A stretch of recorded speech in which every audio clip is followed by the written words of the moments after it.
¿Verdad? Cuando pensé hacer este vídeo recomendando libros, realmente no sé por qué lo voy a hacer. Porque, si te soy sincero, a mí leer me ha arruinado la vida.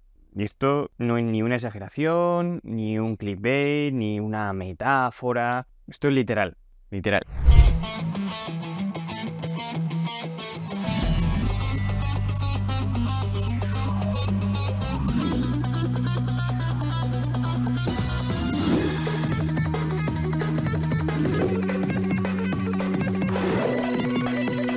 Lo que acabas de ver es un cachito de una intro que hice para mi canal de YouTube, pues hace ya casi 5 años.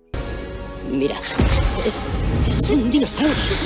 Y la verdad es que si te la he enseñado es porque creo que ilustra bastante bien la mentalidad que tenía en ese momento, cuando empecé todo este proyecto.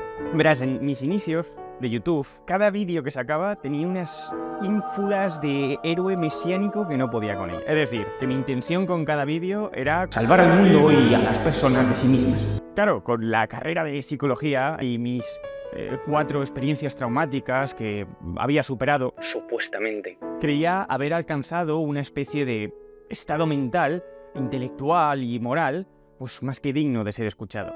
Claro, con esa mentalidad, pues dije, coño, pues voy a abrir un canal de YouTube para compartir todos esos conocimientos con el mundo y además, pues hacerme rico, ya, de paso, ¿no? Tenía la mentalidad de un tiburón mezclada con la personalidad de un monje budista que había trascendido a todo lo superfluo y lo material. Vale, y entonces, ¿cuál era la idea? Pues la idea era eso, coger esos temas que son tan interesantes en la gente joven, ¿no? Series, las películas, los youtubers, porque sus mentes aún no estaban emponzoñadas, o no mucho, por el sistema corrupto y venenoso en el que todos convivimos. Así pensaba yo. Hacer como una especie de puesta en escena muy entretenida, muy, no sé, muy performática, ¿no? Y por debajo, ¿no? De una manera así como un poco sibilina, ir metiendo mis super reflexiones excelsas, ¿no? O mis ideas revolucionarias. Y si hacemos nuestro logo más grande, lo ponemos en toda la ropa que vendemos y cobramos a la gente porque nos haga publicidad allá donde vaya. Y ojo, le echaba una cantidad de horas ingentes a cada vídeo. Pero en esa época era capaz de sacar 2 o 3 vídeos al mes, de vez en cuando hacer publicaciones bastante habitualmente en Instagram, incluso publicar algún que otro Twitter, ¿no? Así un poco reflexivo, interesante. Vaya, que cumplía con el ABC típico tópico que te exige YouTube para poder crecer y que todo pues fluya. Claro, pero aunque yo tenía unas ideas de la hostia, sabía que la gente no tenía por qué confiar en mí, porque al fin y al cabo yo era un chaval de 20 y pico años que no conocía ni Cristo y que encima se presentaba con una máscara bizarrísima. Por eso, con mi supermente de mayorista, pensé que si hacía referencias a nombres de teorías muy conocidas o personas mucho más relevantes que yo, que de alguna manera compartían mis ideales, pues estas tendrían como mucho más impacto, serían como más creíbles. Lo típico, no, es que esto no lo digo yo, es que esto lo dice Platón. Ahora, ¿qué sabía yo realmente de esas referencias? Pues bueno, en algunos casos sabía algo, ¿no? Pero en otros, poco. Y en otros, a lo mejor casi nada. A lo mejor las ponía porque sí, me sonaba, que había oído en un vídeo, o que una vez un profesor me dijo. Pues yo lo suelto, si cuela, cuela, y si no me la pela. El problema es que soy muy curioso, incluso me atrevería a decir patológicamente curioso. Y esto provocaba que muchas veces al terminar esos vídeos, pues retomar alguna de esas referencias. Y claro, ahí es cuando comenzó el principio del fin. Se va a ver un follón que no sabe ni dónde se ha metido. Porque muchos de esos autores o muchas de esas teorías que supuestamente tenían ideas muy parecidas a las mías, resulta que a lo mejor las tenían, pero habían llegado a ellas a través de argumentos o razonamientos muy diferentes a los míos. O peor aún, resulta que lo que yo pensaba que eran sus conclusiones realmente estaban tan llenas de matices y notas a pie de página que era estúpido decir que de alguna manera esas fueran sus conclusiones. Esto me perjudicó muchísimo en cuanto a la producción de vídeos y sobre todo en la frecuencia con lo que los sacaba. Porque la idea era buscar referentes que dijeran lo que yo. Y cada vez me implicaba más y buscaba más y me costaba más. Claro, poco a poco, el problema de encontrar buenas referencias fue mutando en algo aún cada vez más paralizante. Y es que era que me empezaba a sentir como un imbécil perdido. Porque claro, a medida que yo buscaba gente que pensara como yo, también daba con mucha gente que pensaba lo contrario. O peor aún, con gente que pensaba como yo, pero que antes de saberlo, yo pensaba que era el mismísimo diablo. No sé si se entiende por dónde voy. Pero este no iba a recomendar libros. Coño, espérate. ¿Vale? Todos esos cimientos en los que estaba basado mi proyecto, en lo que estaba fundamentada mis ideas, incluso mi moral, se estaba desmoronando como un castillo de Lego en las manos de un niño con hiperactividad. El problema ya no eran las referencias, el problema no era ni siquiera decir la verdad. El problema que más me asfixiaba era las consecuencias que podía tener extender ciertas ideas. ¿Por qué digo esto? Pues porque, por suerte o por desgracia, yo no me había metido a leer temas ligeritos, tipo cómo superar el luto o enfrentarse al TOC. No. ¿Dónde comienza realmente el ser humano? ¿Cuál es el mejor sistema de gobierno? ¿Los orígenes de la religión? ¿Qué es el control de las masas? Quiero decir, yo no digo que no haya podido haber alguna conversación salidita de tono entre psicólogos a la hora de discutir cuál es el mejor método terapéutico para tratar el TOC. Ojo, se han hecho muchas movidas con eso, pero no es ni un fragmento de los problemas que se ha podido generar con discusiones como si es mejor el Estado o la monarquía, o si el ser humano es esto o lo otro, por poner algún ejemplo. Claro, leer sobre filosofía, sobre arte, sobre política, sobre psicología, sobre historia, antropología y todo ese tipo de temas, pues me han hecho percibir el mundo de las ideas como un mundo, lo primero, infinitamente más vasto de lo que yo siquiera podía esbozar. Y segundo, que tiene un lado muy oscuro. Es decir, que tiene como un potencial increíblemente peligroso. A mí, muchas veces me ha hecho pensar que este tipo de campos no son aptos para cualquiera. De verdad, por todas estas mierdas. O sea, ya no es que fuera difícil avanzar en el canal, es que literalmente me estaban haciendo cuestionarme el hecho de siquiera si era positivo divulgar. Entonces, cuando digo que leer literalmente ha arruinado mi vida, lo digo precisamente por esto, porque leer ha hecho que me sea imposible ganarme la vida con lo que pretendía ser el proyecto de mi vida. Y ojo, y esto por no hablar de lo vacío e inútil que es manejar este tipo de ideas y conocimientos para el humano medio. Es decir, yo, que ni soy un académico, ni me pagan un sueldo por estudiar antropología, ni me dedico a redactar leyes, ni nada por el estilo. Me dedico a decir tonterías por YouTube. Pero ojo, es que ni siquiera, no es que sean poco útiles, es que más bien diría que es lo contrario. Te entorpece en casi todos los ámbitos de tu vida. A nivel social, me es casi imposible mantener una conversación trivial sin que ésta o me aburra o se termine polemizando. En el mundo del entretenimiento, en su gran mayoría, se vuelve estúpido, perverso o tedioso. A día de hoy, me es casi imposible tener referentes o ídolos que, en cierto sentido, me guíen, porque cada vez te vas dando cuenta de que la mayoría son o unos fanáticos o unos vendidos. Ni que decir tiene que todas estas cosas que he ido aprendiendo, leyendo, ni siquiera me sirven para ser un mejor psicólogo, votar mejor, ser mejor novio, mejor amigo, ni siquiera para ser mejor persona. O sea, entonces, ¿eso quiere decir que no te recomiende leer, que esté en contra de la cultura o que este mundo te va a hacer infeliz? Pues ya imaginas lo que te voy a decir. Depende de cada situación, depende de cada persona, depende de tus circunstancias. Lo que es un hecho es que meterse en este tipo de mundos, ¿vale? O leer en general, tiene cosas muy positivas. Pero esta es la visión más conocida y popular. Leer está muy bien, te hace muy listo, te hace muy culto, te hace no sé qué, sabes más sobre las cosas, ya, pero no es todo oro lo que reluce. Son muy pocos los que hablan sobre esta parte negativa de la cultura.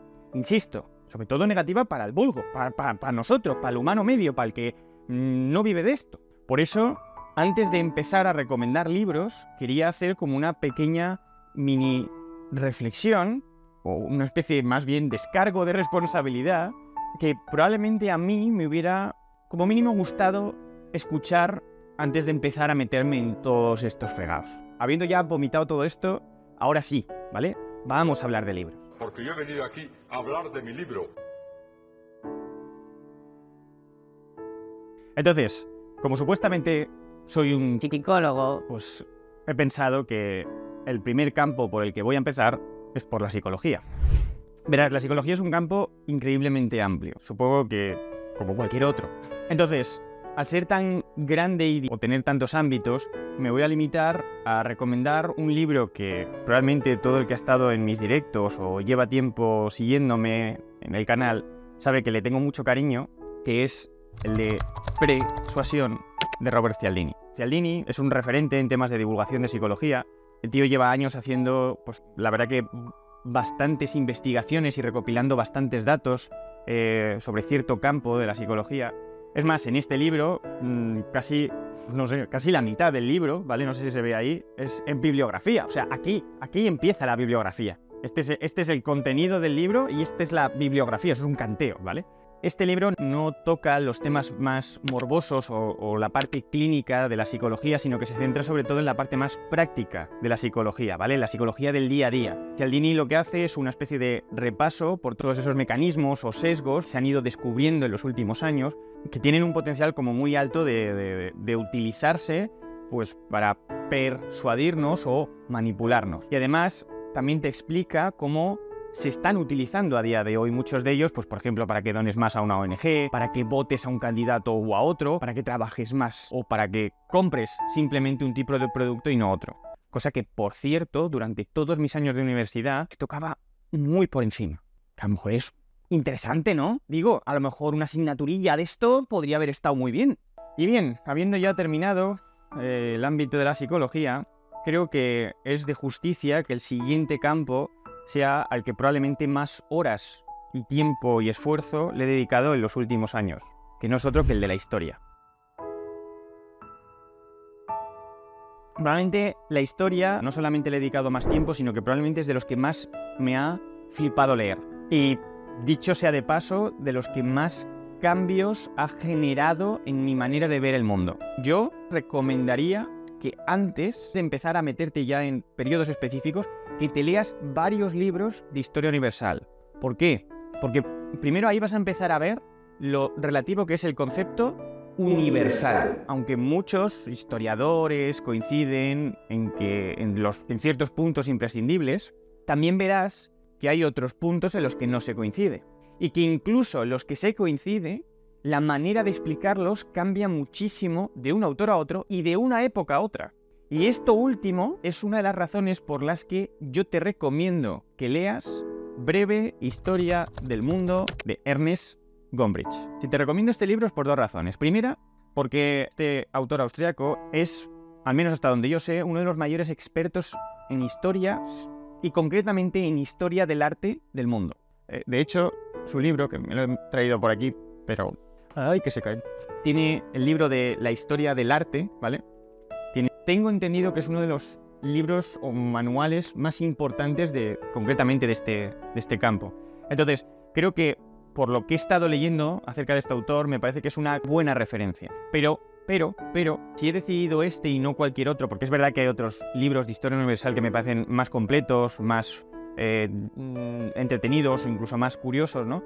Pero si he decidido este, es porque este libro se escribió como un libro infantil.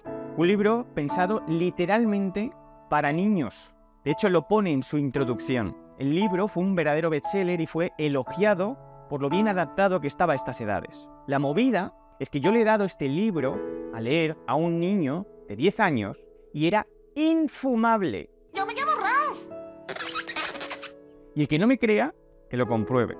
Creo que tener una referencia tan palpable de lo que se le exigía intelectualmente en el colegio hace 80 años a un niño, tiene un gran valor histórico. Bien, aguanta él.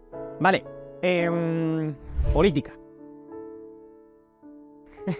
Verás, la política es tan venenosa como necesaria. Me ha costado muchísimo decidirme por qué coño recomendar aquí. Si un libro de introducción a la política, si mencionarte autores que defendieran un modelo versus otro, o incluso alguno que explique cómo surge la política o cómo surgen las diferentes ideologías políticas. Pero cuando yo leía esos libros, ¿vale? La mayoría de las veces me hacían más mal que bien, porque todo lo que leía siempre lo terminaba sesgando por mi visión política del mundo. Y eso que yo pensaba que no tenía. Claro que sí, campeón. Por eso, aun a riesgo de pecar de incongruente con lo que he dicho antes en temas de historia, decidí recomendarte 2 libros de historia de momentos muy específicos. El primero, La Revolución Rusa, contada para escépticos. Segundo, una historia de la Guerra Civil que no le va a gustar a nadie. Ambos libros, ¿vale? Ambos están escritos por Juan Eslava Galán, un historiador bastante importante aquí en España, y que a mí personalmente me encanta cómo escribe los libros. Todos sus libros me parece que son bastante entretenidos de leer, sobre todo teniendo en cuenta que los temas que toca son muy densos y muy polémicos. Y claro, pocas cosas más densas y polémicas hay que los temas que tocan estos 2 libros. El de la Revolución Rusa narra cómo lo que popularmente se conoce como la izquierda se hizo con la victoria en Rusia. Y el segundo, cómo la derecha lo hizo en España. Más o menos en épocas muy cercanas. Pero a mí estos libros, ¿vale?, me revolvieron el estómago, lo juro. O sea, porque mostraron, ¿vale?, o mejor dicho, me acercaron a una parte de la política que nuestra generación desconoce por completo, que es la guerra. Y es que no debemos olvidar, como bien dijo el general von Clausewitz, la guerra es la continuación de la política por otros medios. Entonces, una vez entiendes las jodidas barbaridades que se pueden llegar a hacer en nombre de una ideología política, en nombre de los derechos del ser humano, por el bien de la humanidad, por la paz y la armonía, empecé a respetar la política.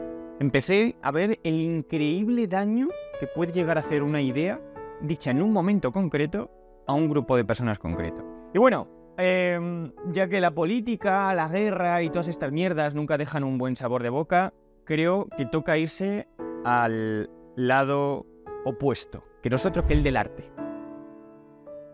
El campo del arte ha sido un carrusel de emociones. Es más, creo que ha sido el campo donde más cambios radicales de opinión he experimentado. O sea, de ver ridículo el arte románico a considerarlo como una de las mayores genialidades de la historia de la humanidad. De idolatrar a Van Gogh a verlo como uno de los mayores fraudes de la historia. De hecho, concretamente con este muchacho he pasado varias veces de un punto a otro. Y eso por no hablar de mi animadversión con lo del arte conceptual, los museos o los mejores artistas de nuestra época. Quizás es por eso que me gusta tanto este tema, porque a medida que profundizo más en él, más loco me vuelve. Entonces, aunque antes he mencionado el libro de Gombrich como uno de los mejores, creo que no lo recomendaría para introducirse en este campo. O al menos voy a recomendar uno que a mí me gustó mucho más leer, que es concretamente el de Historia Social de Literatura y el Arte, parte 1 y 2, de Arnold Hauser. Como su propio título esboza, lo interesante de este libro es que no solo te explica cómo identificar el arte gótico del románico, sino que además te hace una especie de relación, de la relación que tiene este arte con lo que podríamos llamar el espíritu del ser humano en las épocas donde surgió. Es decir, ¿por qué surgió este estilo y no pudo surgir otro?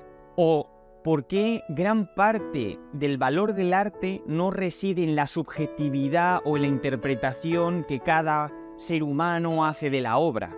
Sino que, además de eso, existen detalles mucho más complejos y objetivos con los que se puede valorar el arte. Es más, si recomiendo este libro es en gran parte por esto último, ya que los argumentos de Hauser, en cierto modo, se alejan un poco de esa corriente más actual y popular que se maneja a día de hoy sobre qué es el arte. Y a mí personalmente me flipa mucho leer este tipo de contrastes. Me parece que es de las cosas que más me aportan, que más te arruinan la vida, pero que más te nutren intelectualmente. No sé. Ahora, parte del hype que tengo con este libro es porque a raíz de Hauser descubrí uno de los campos que más me han apasionado en los últimos años, que no es otro que el de la etología y la antropología. Si hoy me dijeran que puedo retroceder en el tiempo y estudiar una carrera, y ojo, y que escoja la que escoja, voy a tener un trabajo decente, digno y bien pagado, indiscutiblemente estudiaría la carrera de etología o antropología. Ahora, si no me aseguran trabajo, de cabeza me hubiera metido en informática o ingeniería. Por favor, ¿cómo pude escoger tan mal? ¿Por qué digo esto? ¿Por qué los aztecas se empezaron a comer personas? ¿Por qué los judíos les da por cortarse un trozo de pene? ¿Por qué los japoneses tienen esa filosofía del suicidio tan arraigada? Tú dirás, no, por la religión, sus costumbres, su cultura. No, sí, ya. Pero ¿de dónde surgió esa religión? ¿Por qué surgió esa costumbre? O sea, ¿tú de verdad te crees que el primer judío que se cortó un trozo de pene fue porque le pareció oír a Dios que así se lo ordenaba? Bien, pues los encargados, hasta cierto punto, de intentar responder a estas preguntas son los antropólogos, sobre todo los etólogos, ¿vale? Pero no voy a entrar en diferenciarlos porque es una movida. Bien, el caso es que este campo es de los que más ha contribuido a mejorar mi comprensión de la moral y a deshacerme de muchos de los prejuicios que consciente o inconscientemente pues, me han sesgado a la hora de entender no solo el pasado, sino el presente. Y sobre todo me han ayudado a desempolvar una idea que de tan obvia que es, muchas veces pasa inadvertida. Y es la increíble influencia que puede llegar a tener el entorno y las circunstancias a la hora de desarrollar nuestro pensamiento y nuestra conducta. Y por supuesto, si hay que mencionar a un autor que represente mejor a esta idea, pues probablemente ese sería Marvin Harris, que por cierto yo siempre lo confundía con el DJ. Y si tuviera que escoger un libro, ese sería el de Vacas, Cerdos, Guerras y Brujas, ¿vale? Que es este de aquí. Este libro ya digo que toca varios temas muy interesantes y da pues esa perspectiva, ¿no? Más amoral, o mejor dicho, más racional de la moral. En fin, ya me estoy yendo por las ramas. Y bueno, puesto que hemos mencionado la moral, pues creo que es inevitable meternos con el campo que le dio la vida, la filosofía. La filosofía es con diferencia el campo al que más asco le he cogido de todos los que he tocado estos años. Pero me pasa algo casi idéntico a lo que me pasa con el hummus, que cada vez que lo pruebo digo, ¡ah! ¡Qué mierda! ¡Qué malo sabe esto! ¡Qué sabor más pocho! Pero a los 2 minutos vuelvo a meter el dedo. ¡Tonto! ¡Que eres tonto! ¡Del todo! ¿Y es que no te han dado 2 guantás cuando eras chiquitín? ¡Así! ¡A mano llena! Creo que la razón por la que me resulta tan adictiva la filosofía es porque no tiene fin, porque no tiene un verdadero campo delimitado, que nunca puedes llegar a sentirte cómodo realmente con tus avances, porque con cada paso que das, lo que estás haciendo es alargar en 2 el horizonte al que pretendías acercarte. De ahí que no solo me ha costado muchísimo pensar en qué libro podía recomendarte leer de este campo, sino que me ha costado mucho decidir si recomendar leer o no filosofía. Ahora, dicho esto, ¿qué libro recomiendo leer de este campo para todo aquel que aun con este tipo de advertencias insista en meterse en este jardín? Al final mi conclusión ha sido algo parecido a la que he tenido en el campo de la política. Que no te voy a recomendar el que creo que es el mejor libro de filosofía, sino uno que pueda ayudarte a introducirte en este mundo con una mentalidad un poco más sana. Ese libro se llama ¿Cómo piensa el mundo?, de Julian Baggini. Verás, la peculiaridad de este libro, de historia de la filosofía, es que no se limita a la filosofía europea u occidental, que es básicamente lo que se suele centrar la mayoría de los libros de divulgación. Este dedica varios capítulos a desarrollarte ciertos sistemas filosóficos de culturas como la africana, la japonesa o la china. Obviamente lo hace muy por encima, pero creo que el valor real del libro está ahí, en entender que la filosofía es un sistema de ideas jerarquizado y justificado a través del cual uno analiza e interpreta el mundo, y que aunque pueda haber sistemas más lógicos o mejor armados en este sentido, a veces los efectos que producen esos sistemas de pensamiento peores pueden llegar a tener efectos más positivos en las sociedades donde están instalados. Vaya chapa. Yo no sé si se entiende, ¿vale? Esto que acabo de decir. Ni siquiera sé si este libro realmente pretende eso o esto fue el efecto que tuvo en mí porque así decidí interpretarlo. Pero a mí me parece que es una idea realmente potente y bastante beneficiosa a la hora de explorar el mundo de la filosofía, que puede llegar a ser telita. Si hemos dicho que la política es venenosa, ojito, ojito con la filosofía. Ahora, qué jodidamente adictiva es la cabrona. Dicho esto, ¿vale? Si la cosa va de recomendar lecturas que pueden tener efectos beneficiosos o positivos en nosotros, creo que el campo donde debemos buscar es indiscutiblemente el de la espiritualidad.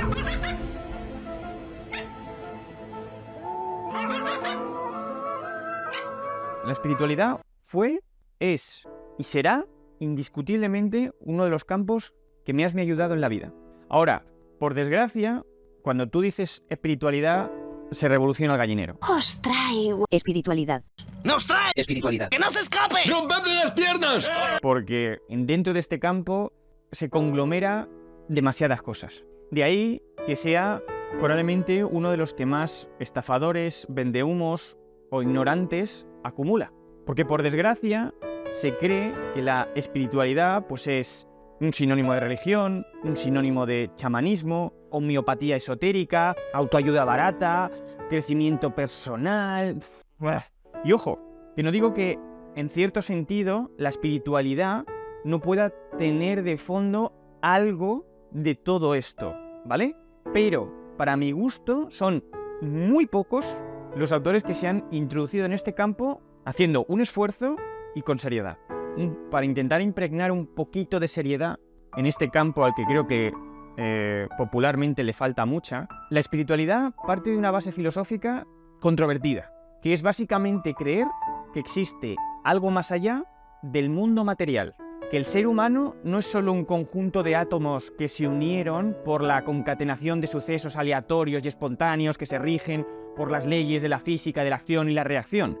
O mejor dicho, que aun aceptando esa premisa física, es decir, que el ser humano es parte de ese mundo material, que se ha creado de esa manera, es en él, a partir del ser humano, o mejor dicho, de esa cualidad que en él habita, que algunos llaman consciencia, otros llaman alma, otros llaman espíritu, otros llaman voluntad. Es decir, que gracias a esto que hemos desarrollado, existe la elección. Y si existe la elección, es decir, si aceptas esa premisa o decides creer en ella, digamos que la espiritualidad te puede ayudar a gestionar la agonía del ser, el sufrimiento existencial. Te ayuda a caminar por este valle de lágrimas que es la vida. Krishnamurti, Alan Watts, Erich Fromm, Eckhart Tolle me parecen grandes referentes en esta disciplina. Y creo que Del tener al ser, de Erich Fromm, puede ser un gran libro para introducirse en este campo. Y dicho esto, lo vamos a dejar aquí. Para ser mi primer vídeo de recomendaciones, ha estado bien, ha estado bastante bien, un poco largo. Va de momento grabado solo. Ahora mismo llevo grabado 1 hora y 20 minutos. Uy, qué coñazo editar esto, tío. El caso es que, por supuesto, me he dejado varios campos sin tocar, así como que muchos libros que considero que son bastante importantes, pero ya digo que este vídeo ya se está haciendo muy largo, entonces si veo que este vídeo pues tiene buena acogida, pues para nada me va a importar hacer más vídeos, pues recomendando más lecturas, más bibliografías, incluso recomendando canales de YouTube o incluso blogs de internet. Yo por mí, encantado. Ahora, antes de irme, quiero matizar que por desgracia, ninguno de los campos de los que he hablado realmente soy experto. ¿Por qué digo esto? Pues porque estoy convencido de que muchos de los que están viendo este vídeo sabréis dar recomendaciones de estos campos, probablemente incluso mejores que las que yo he podido dar. Entonces, realmente lo que quiero conseguir con este vídeo es que lo utilicemos para crear como una lista de lecturas de esos temas tan inútiles, pero jodidamente interesantes y adictivos, para que todo aquel que quiera arruinar su vida pues tenga unas buenas referencias con las que hacerlo. Que coño, ya que te quieres joder la existencia, ya que te quieres matar en vida, pues que lo hagas con un buen cuchillo y no con uno de plástico o que esté oxidado. También quiero decir, si por alguna morbosa razón pues te ha gustado el vídeo, pues te invito a que le des a like, ¿vale? Me da mucha cosa pedir estas movidas, pero dice YouTube, insiste en que esto es súper importante, así que lo voy a intentar.